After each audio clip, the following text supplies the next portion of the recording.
بسم الله الرحمن الرحيم والصلاة والسلام على سيدنا محمد وعلى آله وصحبه ومن والاه أجمعين. السلام عليكم ورحمة الله وبركاته.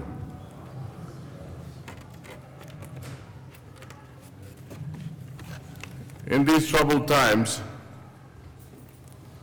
we say we want peace, yet all we do is to wage war on each other's thoughts and beliefs.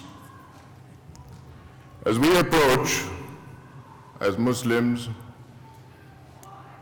the holy month of Ramadan, it is with profound sadness that I find myself forced to confront and to ask you to confront the fact that our greatest enemy today is not some foreign force, but ourselves. The cycle of violence, the abduction of holy men, and the destruction of holy places raises the question of what exactly we still hold sacred.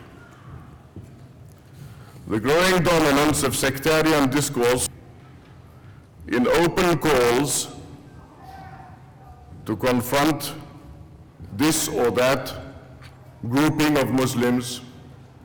Some speak of the Sunni-Shia divide. And an American friend asked me the other day, "Are you a sunny Muslim?" I said, "No, I'm a cloudy Muslim."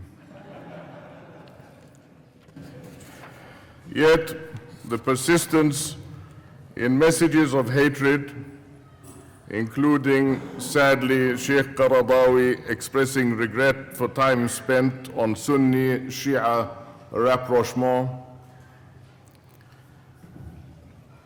These messages pose a great threat to communities, to cohesion, and to the very meaning of the centrist message of the shared ethic in which we all believe. The ethic of revisiting the history, text, and heritage of the other. The ethic of addressing matters of education with particular emphasis on developing a shared value system. The ethic of respect for the other, and indeed acceptance of the other, is something that many of us here have worked on for the best part of several decades. The unfolding tragedy in Syria threatens not only lives and livelihoods, but it threatens our very humaneness, our very humanity. Compassion and human dignity lie bulldozed in places as far afield as the shrines of Timbuktu, Tunisia, and countless other holy sites. And as I was entering the hall this morning, and then joining you here, I wanted to say that the message to Muslim interfaith unity in the United Kingdom, produced today in the context of Muslim unity and pluralism, which calls for British Muslims to honor a code of conduct recently developed in the context of signing a historic interfaith unity statement on the 28th of June by the Muslim Council of Britain, I hope is another indicator of our commitment to sustaining what we have agreed to do. The cycle of violence, on the one hand, and questions about the future, about the aesthetic and spiritual call, the call to prayer of the Umari Mosque in Dar'a, or the 12th century minaret of the Umayyad Mosque in Aleppo, or indeed the situation regarding the shrines of Sayyida Zainab and Sayyida Ruqayya in Syria. The humanity of those who live close to the holy places, the voices of the market traders, the famed musicians, the carefree chatter of innocent children. Is this all going to pay the price of what has been called the revenge of the desert? We have seen that revenge of the desert, that aridness. People speak of arid zones, and I believe the only arid zone which I can identify in this ugliness is between our ears. The longest distance in the world is from here to here, from heart to mind. And I wonder whether the transition from peaceful protest to violence spiraling into fratricidal conflict and mass destruction, the replacement of early slogans proclaiming Syrian unity, are entirely the work of innocence. The depth of sectarian schisms is evident in all the major regional conflict zones. In Syria, in the proxy wars, the Gulf versus Iran and Hezbollah, in Lebanon, in Iraq, and in Pakistan, to name a few. I look at a region which is being mutilated, a region where oil and gas matter, where the purchase of weapons matters. And I remember some years ago an American legislator saying to me, "Folks like you are bad for business." And my observation was, maybe in the short term only. But in the long term, oil will be substituted by fracking. Alternative sources of energy will be found. In the long term, I believe we have to recognize that the content of security includes human beings, that the correlation of sustainability is not only sustainability of matter, but sustainability of human dignity. We're told about closing the budget deficit. What about closing the human dignity deficit? Of course, there are rival narratives of popular revolt and regional and international geopolitical conflict, not mutually exclusive, you might say. We're talking of sectarian, ethnic, political, or interreligious violence, all embodying the degradation of the human spirit. To quote from a recent international crisis group meeting, Syrians metastasizing conflicts are a war that has produced scores of thousands of dead, a mushrooming regional conflict, millions of refugees and IDPs. Can we not accept that there are 20 million uprooted people in West Asia today? Can we not look at them in their different categories, displaced, stateless, refugee, Palestinian refugee, Iraqi refugee, Syrian refugee, and recognize that in terms of living space, in terms of water, in terms of energy, in terms of the human environment, that the process of degradation requires a healing logic of the commons, al-mushtarakat. And I define the commons as the wealth that exists outside the marketplace. Res nullius, according to the philosopher John Locke, or nullities. They are free for the taking because no one has exclusive property rights to them.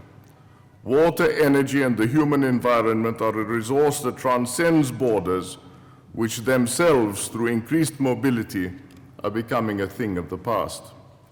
The commons of today are security, basic security, current security, and human security. In a bulletin of the Economic Scientist Roundtable on banning WMD from the Middle East, participants from Iran, Israel, Jordan, the US, and others argue how the proliferation of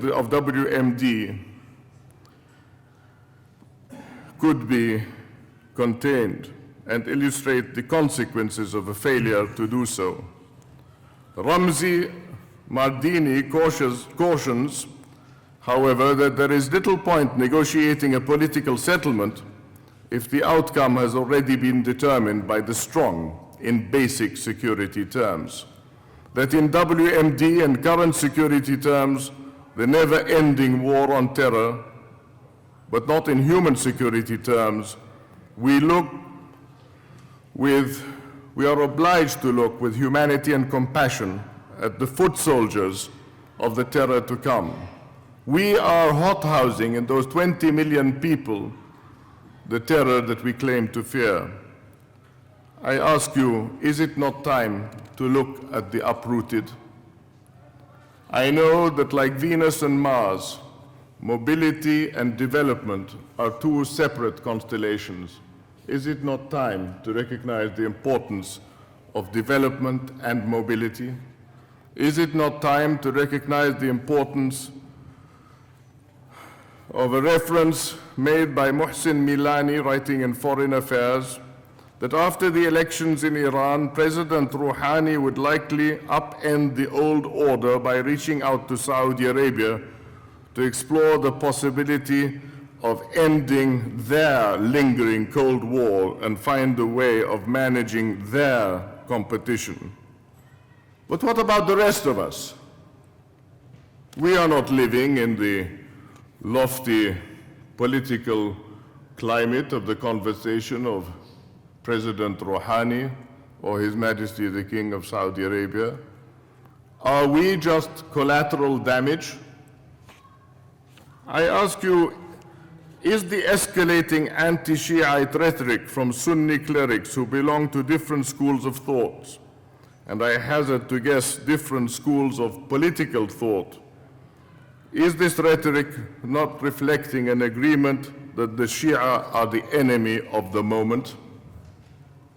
And I would remind you that 10 years ago, a conference was held in Mecca al-Musharrafa calling for consensus, tawafuq, if not ijma', between the jurisprudential schools of Sunnah and Shia, the madahib.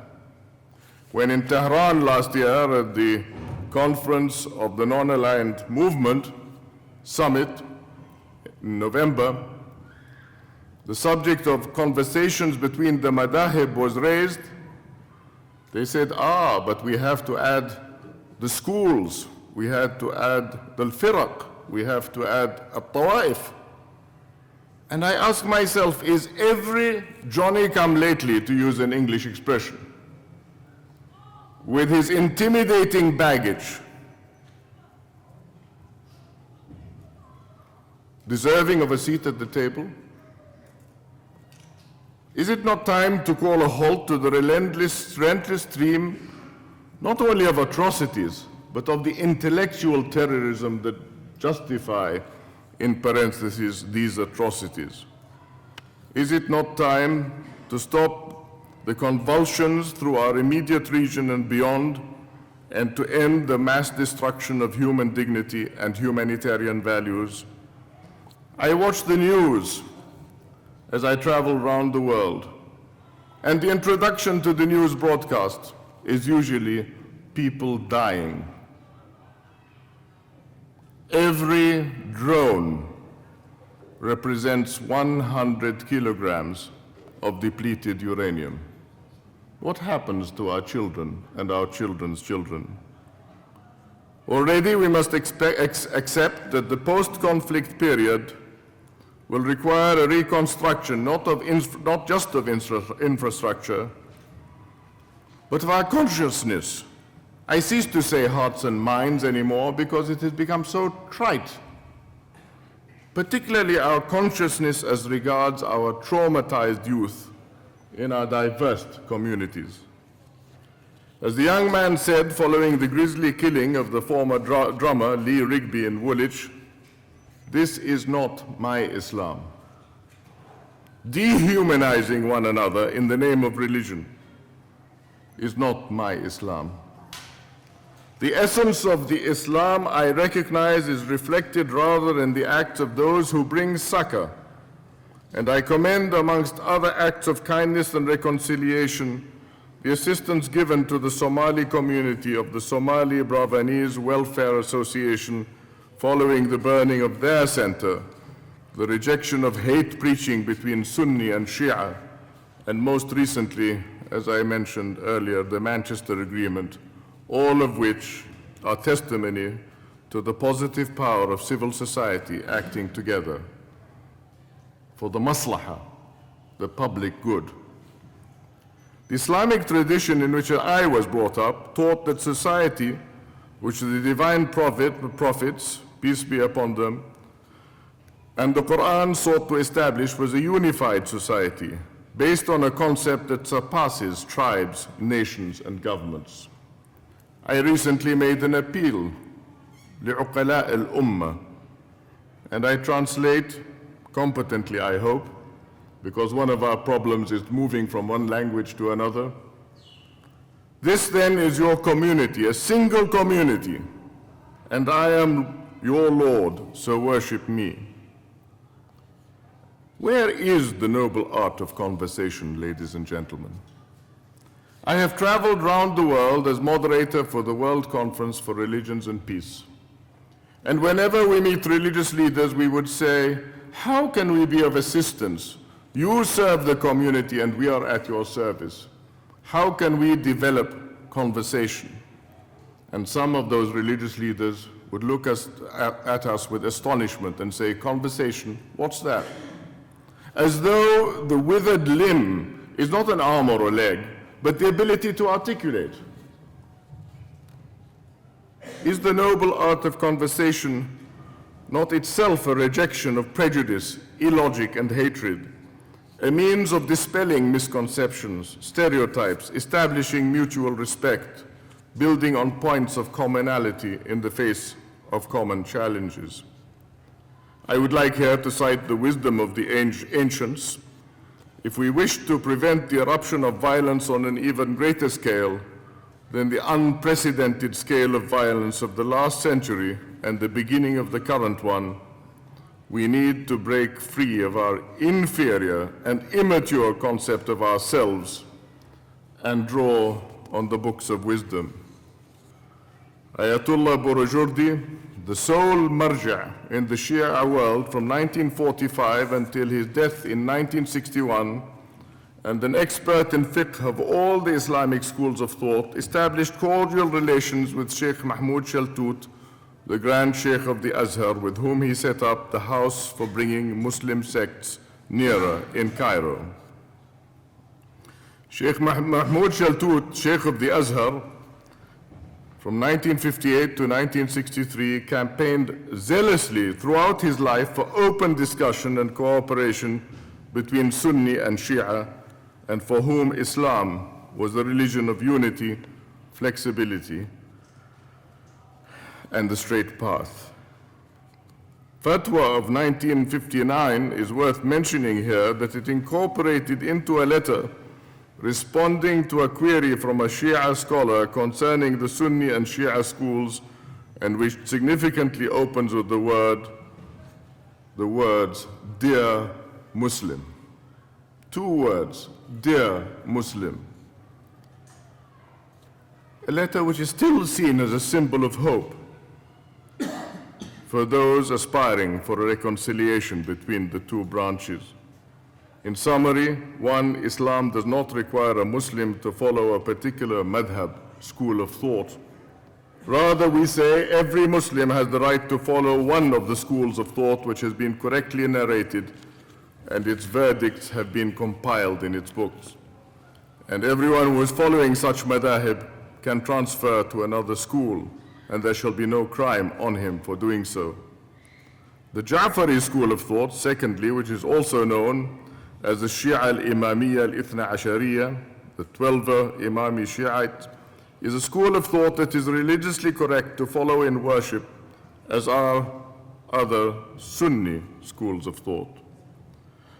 I could go on by referring to Sayyid Abdul Hussein Sharafuddin, whose works included several addressing disputes and differences between Sunni and Shia, issues important for uniting the Ummah. a Sunni-Shia dialogue, questions on jurisprudence. But I would like to refer most recently to the Amman message of 2005, which invited the participation of 7 schools of Islamic law. This statement was signed initially by 170 and ultimately by 552 respected Islamic scholars from 84 countries. I say 7 schools: Ahl al-Sunnah wal Jama'ah, al-Shia al-Ja'fariyya, al-Shia al-Zaydiyya, al-Ibadiyya, and I would like to say Ahl al-Zahir.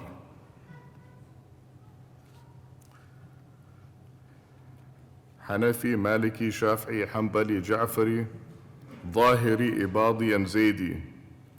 Iraqi and Iranian mainstream Shia scholars, representatives of smaller branches of Shiaism, the Ismaili followers of the Agha Khan, the Bohram Ismailis, as well as the Shia Zaydis of North Yemen. Yet sadly, today, one of those signatories regrets the time spent on unity. The OIC, the Organization of Islamic Conference, has decried the issue of fatwas by those who are unqualified to do so. My question is it not time to develop fatwas by those who are qualified to do so? When will we put our words into action when it comes to zakat? I believe that the returns of the Hajj every year could put a smile on the faces of children in our whole region, if not beyond. And let me remind you that zakah is not limited to Muslims, but zakah is the recognition, not least of all, of the needs of the wayfarer, Ibn Sabil, that reference I made earlier to migrants. I was appalled years ago when I went into a place of Christian worship in an African country, a poor box with a crescent and a poor box with a cross. It is not a competition, ladies and gentlemen. It is an attempt, my dear friends, to look ahead to a holistic understanding of the extraordinary developments that have unfolded across our world, our beautiful world. We recently formulated a social charter in our Arab region, which was entirely the work of the young people of the region. We enabled them to develop their own social charter and to clarify a vision of regional identity, to put an end to the competition of competing urban identities. I have called for a regional bank for reconstruction and development, managing doctrine of decline or managing decline, according to President Obama, is a strategy he rejects, according to Professor Nye, the author of Human Security. But why do we not become proactive about developing our own solutions, our own contributions to halting our own decline? Is regional social cohesion not a social compact between the peoples of a given region, and not only a global compact as announced by the United Nations? And where do the so-called Millennium Development Goals stand on human dignity? I have recently been appointed the head of an advisory board to the Secretary General of the United Nations on water and sanitation. I don't know much about either, to tell you the truth. So I asked myself and I asked them, why did you choose me? Were you looking for another international development blatherer? I had the privilege of serving for several years in formulating a call for a new international humanitarian order, and for several years in working on transitional democracy, and making the law work for everyone. They said that is exactly the point. We want an interdisciplinary view of resources, human, economic, and physical resources. We want to facilitate human-centric socio-economic development in the longer term. So the water, the much-needed water that I speak of, falls into the context of social cohesion. Yes, there are many banks in the world, but who is working on social cohesion between the peoples of our region? This cannot be managed by the United States and its principal resourceful allies, Japan and Europe alone. We have to get up and do something for ourselves. Believe me, the West Asian region, like many regions in the South today, are devoid of a reliable census and a reliable knowledge base. So when we differ, what exactly are we differing about? I go back to my central theme here and say the time has come to suggest the means whereby we can re-empower our legitimacy as people of faith, under which there is justice and equality for all citizens. We called for a citizenship charter for the region, not for Muslims or for Christians or for Jews or for Zoroastrians or for whomsoever, for citizens, under whichever truth we do or do not believe in. Of course, there are texts that have to be taken literally and ahistorically, which can be used in support of rigid, exclusionary, and intolerant practices. However, to quote Khalid Abul Fadl, ultimately the Quran or any text speaks through its reader. This ability of human beings to interpret text is both a blessing and a burden.